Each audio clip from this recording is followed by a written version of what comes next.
యేసుక్రీస్తు వారు ఎంత పరిశుద్ధుడో మనకందరికి తెలుసు. ఆయన పుట్టుక ఎంత పరిశుద్ధతో, ఆయన బ్రతికిన 33.5 సంవత్సరాలు ఎంత పరిశుద్ధంగా బ్రతికారో మనకందరికి తెలుసు.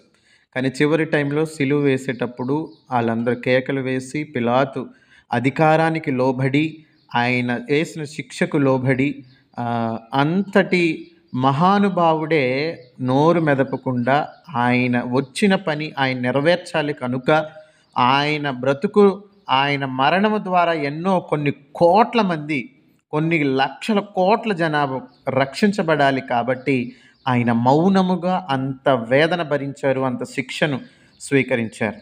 కానీ ప్రతిరోజు తప్పులు చేస్తూ ఇష్టానుసారంగా బ్రతుకుతున్న మనము మాత్రము ఇష్టానుసారంగా బ్రతికేస్తున్నాం. దేవుడంటే భయం లేకుండా, దేవుని మాట అంటే లోబడకుండా, దేవుని మాటకి విలువివ్వకుండా ఇష్టానుసారంగా బ్రతికేస్తూ ఉన్నాం. ఒక్కసారి జ్ఞాపకం చేసుకో, ఒక్కసారి గుర్తించు. యేసుక్రీస్తు వారు మన కోసం, మనం పరలోక రాజ్యానికి వెళ్ళాలని, పరలోక రాజ్యానికి చేరుకోవాలని, ఆయన ద్వారా మనం వెళ్ళాలని ఆయన ఆ బాధలు వేదనలు అనుభవించి మన కోసం ఆయన ప్రాణాన్ని సైతం అర్పించాడు. కానీ మనం ప్రాణం అర్పించాల్సిన అవసరం లేదు. కానీ ఆయన కోసము ఆయన చెప్పిన మాట ప్రకారంగా, ఆయన చెప్పిన ఆజ్ఞల ప్రకారంగా మనము జీవిస్తే చాలు. నువ్వు అంతకంటే మనము యేసుక్రీస్తు వారికి బహుమానము ఇవ్వలేము.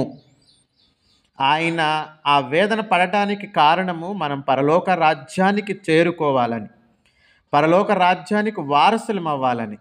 అదే తన తత్వాన్ని మనం మర్చిపోయి, తనలో ఉన్న మనము, ఆ క్రీస్తులో ఉన్న మనము ఆ తత్వాన్ని మరిచిపోయి లోకంలో ఉన్న వాటి కోసం పరుగులు తీస్తూ